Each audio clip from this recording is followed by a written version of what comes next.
حضرت انس بن مالک رضی اللہ تعالیٰ عنہ ارشاد فرماتے ہیں کہ ہم نبی پاک علیہ السلام کی بارگاہ عالی مرتبت میں حاضر تھے۔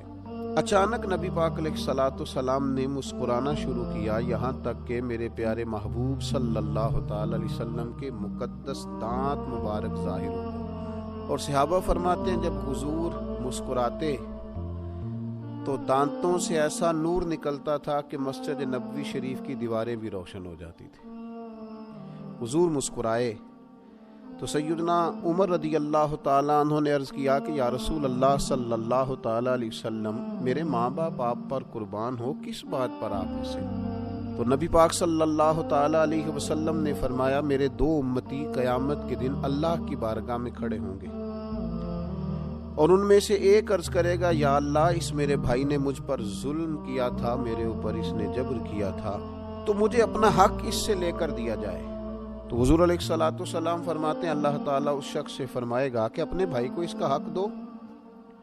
عرض کرے گا، مالک میرے پاس تو اب کوئی نیکی بچی نہیں، کہاں سے حق دوں؟ تو اب وہ جو مدعی ہے، جو دعویٰ کر رہا ہے کہ میرا حق اس سے لے کے دیا جائے، وہ عرض کرے گا، مالک پھر میرے گناہ ہی اس پر ڈال دیے جائیں۔ حضور مسکرا رہے ہیں، جناب انس بن مالک فرماتے ہیں، لیکن اس بات پر آ کر حضور کی آنکھوں میں آنسو آ گئے۔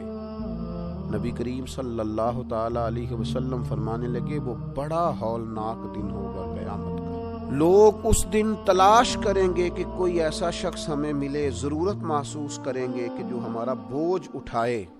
اب وہ شخص عرض کرتا ہے، مالک میرے پاس تو کوئی نیکی نہیں ہے، اور یہ کہہ رہا ہے میرے گناہ ہی اس پر ڈال دیے جائیں۔ تو نبی پاک علیہ السلام فرماتے ہیں اللہ تعالیٰ اس مدعی سے فرمائے گا، ذرا سر تو اٹھا، جنت کی طرف تو دیکھ۔ تو وہ جنت کی طرف سر اٹھا کر دیکھے گا اور دیکھ کر عرض کرے گا، مالک میں ایک چاندی کا شہر دیکھ رہا ہوں جس میں سونے کا محل بنا ہوا ہے، ہیرے جواہرات سے مرصع ہے وہ محل۔ اے مالک، کون اس کا مالک بنے گا؟ یہ کس کو ملے گا؟ تو اللہ تعالیٰ فرمائے گا، جو اس کی قیمت ادا کرے۔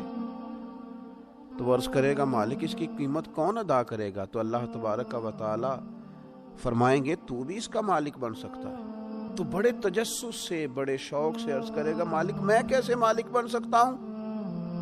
تو اللہ فرمائے گا، تو اپنے بھائی کو معاف کر دے، میں تجھے اس محل کا مالک بنا دیتا ہوں۔ کر دے معاف اپنے بھائی، درگزر کر اپنے بھائی سے، بھول جا اس کی خطاؤں کو، کچھ دیر کے لیے چھوڑ دے جو اس نے غلطیاں کی، تو معاف کر دے اسے، اور میں اس محل کا تجھے مالک بناتا ہوں۔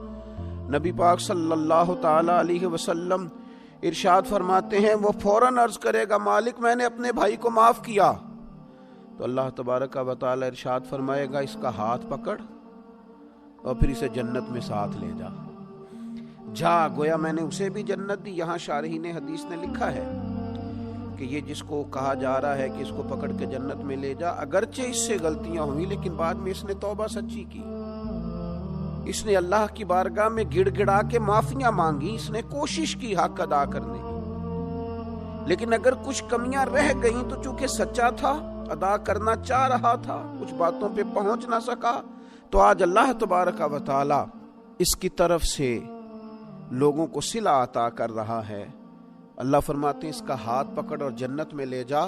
اللہ کے محبوب صلی اللہ تعالی علیہ وسلم نے نتیجے کے طور پر، رزلٹ کے طور پر یہاں ایک بات ارشاد فرمائی۔ حضور فرمانے لگے، اللہ تعالیٰ سے ڈرو اور باہمی معاملات درست رکھو، اللہ تبارک و تعالیٰ قیامت کے دن مومنوں میں صلح کرائے گا، تو تم یہی اپنے معاملات کو درست رکھو۔ اب مجھے بتائیے، ایک تو یہ نتیجہ نکلا کہ مالک کریم کتنا ہے، مہربان کتنا ہے، توبہ کرنے والے پر عطا کتنی۔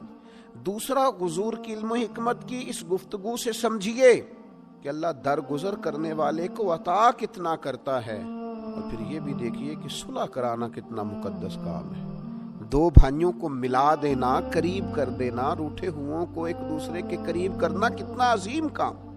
تو نبی پاک علیہ السلام کی اس خوبصورت بات سے، اس انتہائی معنی خیز حدیث سے اپنے لیے موتی حاصل کریں، دل کو بڑا کریں، سینے میں گنجائش پیدا کریں، اور اپنوں کے لیے درگزر کا دروازہ کھولیں۔ اللہ تعالیٰ سمجھنے کی توفیق عطا فرمائے۔